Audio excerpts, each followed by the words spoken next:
Good afternoon. Today our academic team of environmental scientists are going to be talking to you about soil degradation and all the important things you need to know. Soil degradation, by definition, is the decline in soil quality caused by its improper use.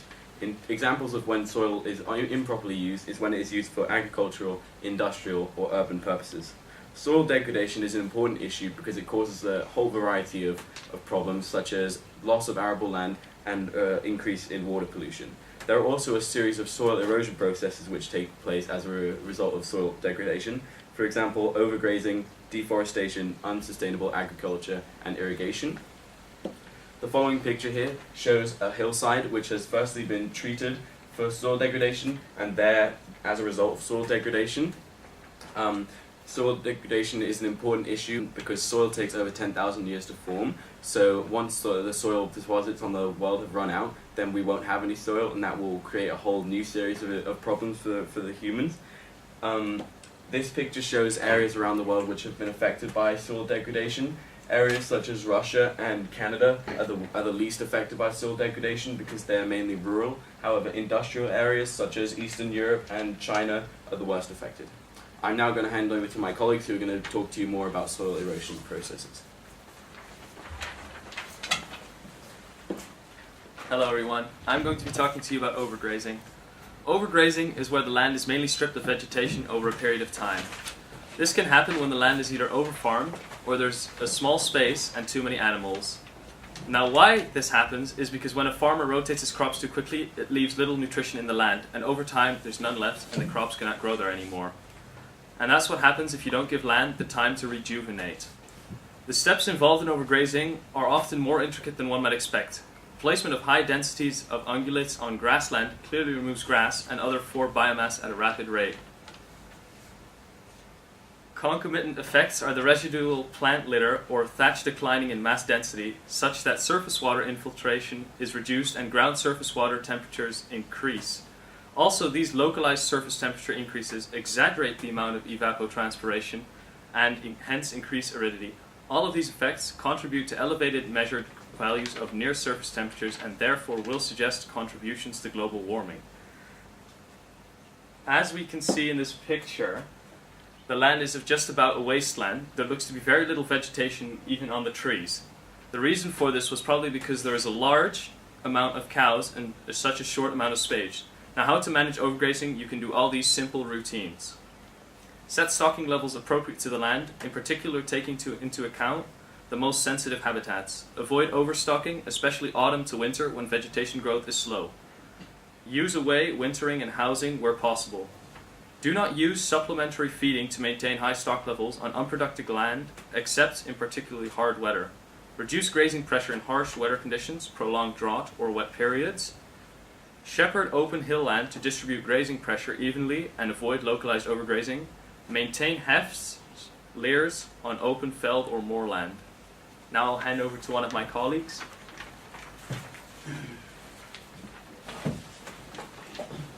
Alright, so I'm going to talk about deforestation.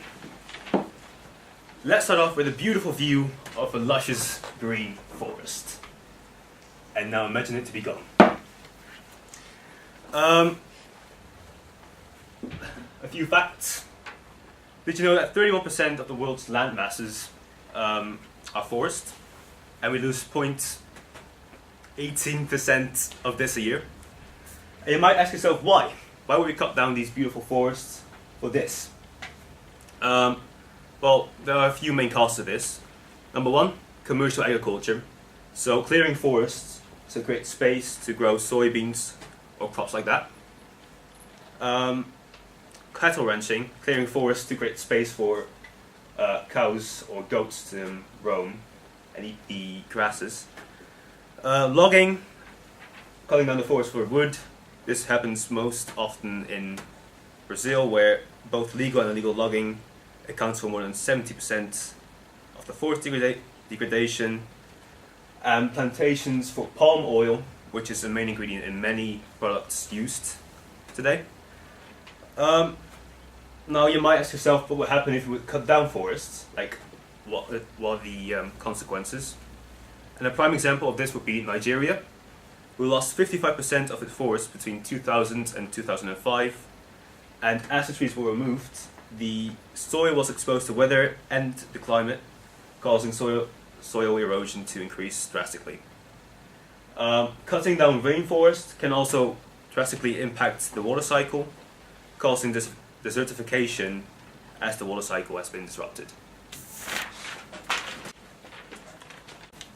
Alright, so I'm here to explain one of the simple questions is what is unsustainable agriculture and how does it affect the environment and how does it affect our lives? So there are multiple levels of unsustainable agriculture. It could start with using toxic fertilizers, and it can end up with disappearing of a whole seed.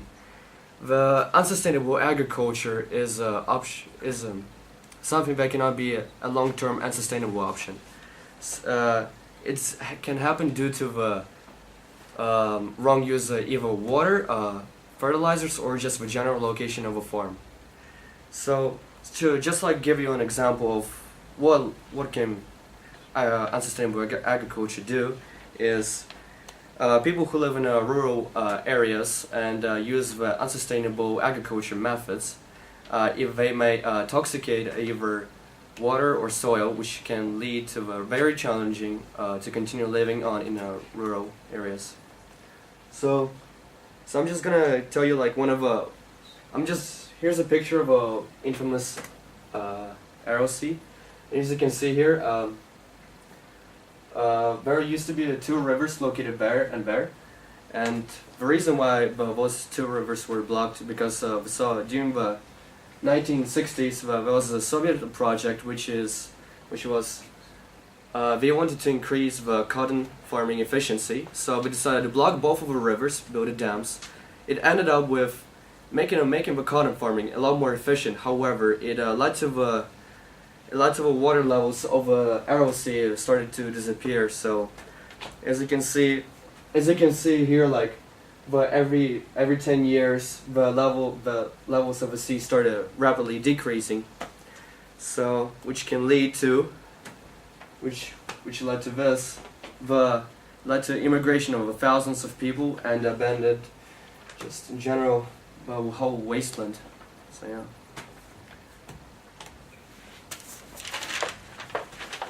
Okay, so I'm going to be talking about irrigation, and irrigation is the artificial application of water to the land or soil and makes agriculture possible in areas which were previously unsuitable for intensive crop production.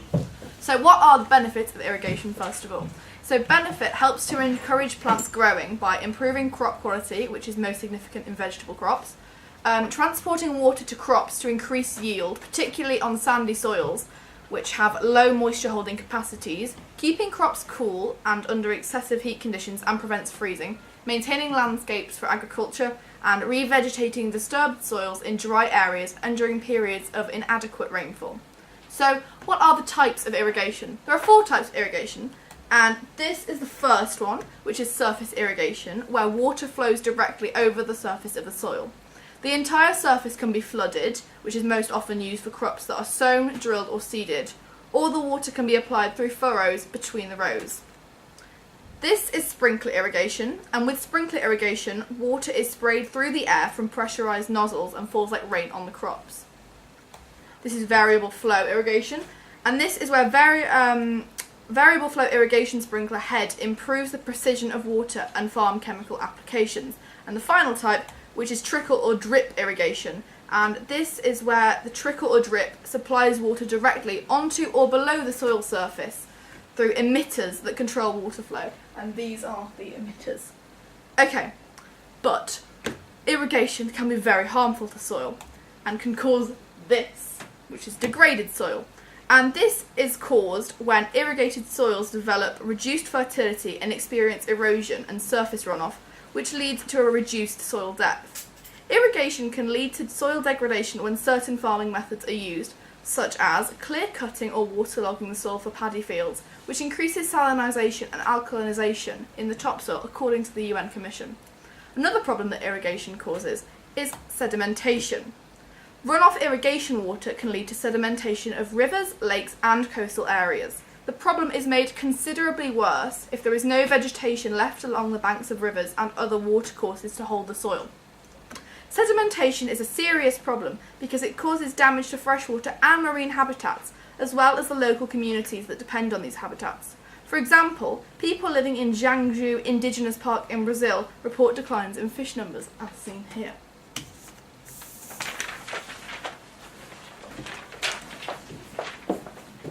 So I'm going to be talking about the solution to degraded soil. One of the solutions to degraded soil is a soil conditioner, which is a product which alters the physical qualities of soil. The soil conditioner's main goal is to repair damaged soil and help sustain plant life that is already there. There are 3 types of soil conditioners, and these are organic soil conditioners, synthetic soil conditioners, and mineral soil conditioners. The soil conditioners are the solution to problems like infertile soil. In places like the Sahara Desert, in this picture behind me, where the soil is mostly infertile and not usable for agriculture because it's very dry and there's not a lot of water and rainfall there, soil conditioners provide the nutrients the soil needs in order to be more productive and allow crops to grow. For the first time in 30 years, as you can see here, crops are growing near the Sahara Desert, and this is a solution that has helped a lot of people grow crops in their areas where beforehand it was not possible.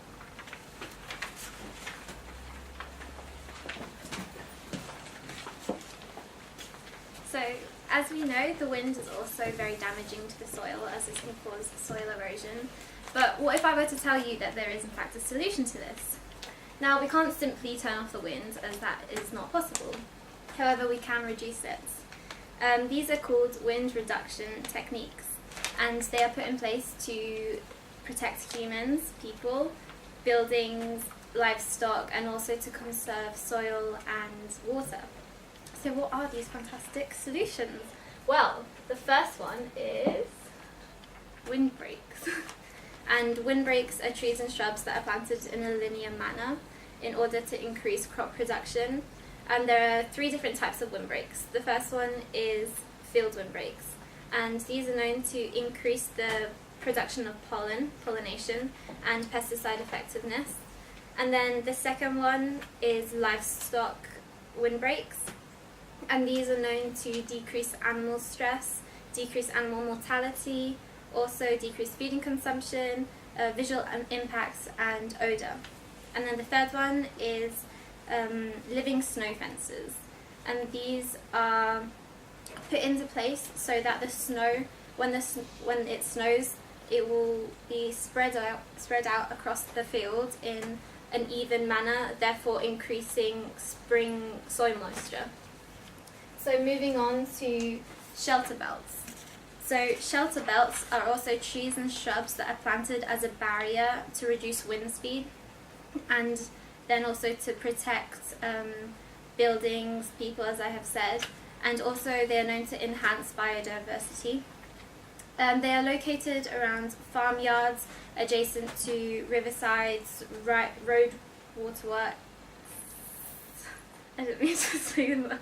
Oh, sorry. Should I start from? Okay. So the second thing I'm going to be talking to you about are shelter belts. So shelter belts are trees and shrubs that are planted as a barrier to reduce wind speed, and they are known to enhance the biodiversity, and they are located around farmyards, adjacent to roadsides, waterways, also around livestock facilities.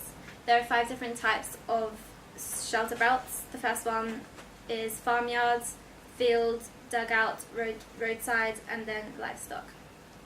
The third one I'm going to be talking to you about is strip cultivation. So strip farming is the growing of crops in narrow systematic strips or bands, and as you can see they are quite aesthetically pleasing.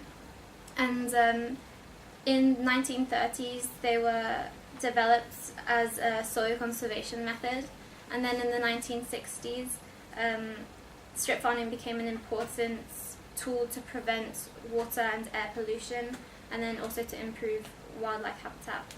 So it basically helps break wind, therefore allowing soil from previous crops to rest, and these previous crops may have had elements that have been depleted and that aren't required for the new crop.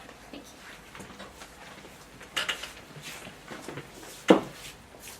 Okay, so first of all, I want you to think of a steep sloping hillside. If this is the only land that you have to grow your crops on, how do you then grow crops without everything sliding down the hillside? This is one of the two cultivation techniques that I will be talking to you about. Terracing simply intercepts and stops the downslope movement of soil, and terracing has been going on for thousands of years and is a traditional and highly effective approach to soil conservation. So this is an example of terracing in Bali, Indonesia, and this in particular is rice terracing. So here you can see the different levels of where the hill used to be and where they can grow rice. So this next one you've seen when driving through countries on road trips where it's just fields and fields. Contour ploughing is one of the earliest methods of conservation used by Phoenicians in what is now Lebanon, that started in the period of 1500 BC to 300 BC. Contour ploughing is a technique that follows the contour of the land, producing parallel furrows at right angles of the slope. This produces much less soil erosion than ploughing downslope, which creates channels along where surface water can collect, encouraging rill movement. Contour ploughing's objective is to ease the impact of floods, storms and landslides on the crops by reducing soil erosion to up to 50%, controlling runoff water and increasing moisture.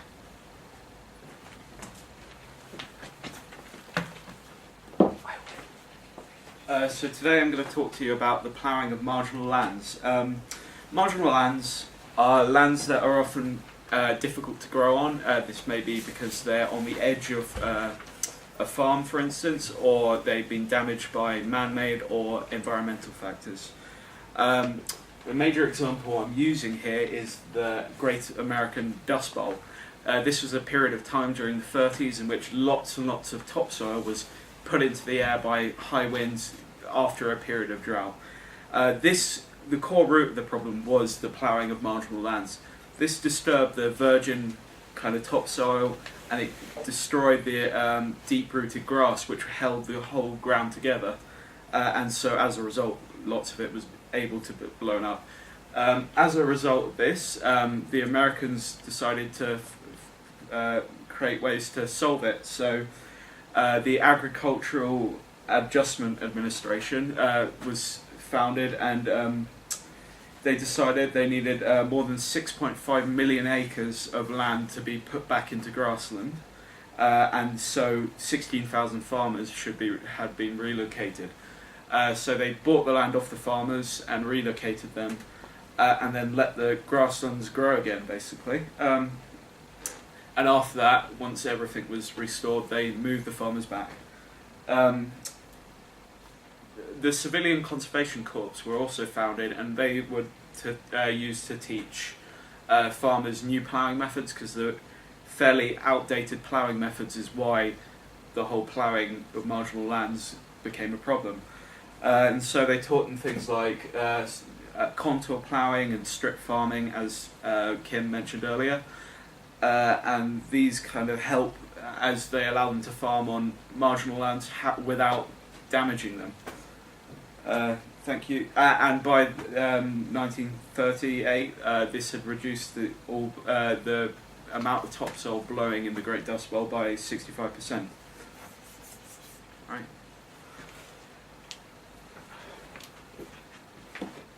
So I hope you have realized by now that all these catastrophes and all these solutions, they're man-made. Nature always has its organic, yet its meticulous way to replenish and to restore itself, like the water cycle, the rock cycle, and the nutrient cycle.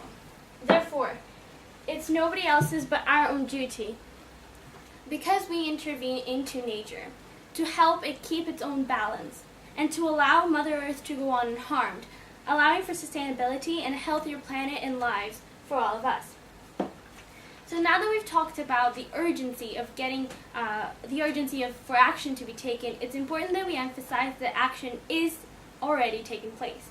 For example, the Great Green Wall Initiative in Africa, which is a proposal to green the country from west to east in order to battle desertification and the degradation of soil. Increasingly in America, we've seen the widespread use of cover crops, which, together with no-till strategies, have reduced the use of chemical fertilizers and herbicides, and have also helped keep the landscape churning out food, even as extreme weather events like droughts and floods become ever more common. In many parts of Southeast Asia, where erosions and landslides are a constant and unfortunate reality, new projects have been undertaken in areas of risk, such as, for example, raising barriers of rock or vegetation to absorb the energy of wind or water that carries out these events, building retaining walls, as well as planting the area, starting with ground cover, and they're using fast-growing trees in order to stabilize the area, followed by the planting of native species, which will then return the land to its natural state.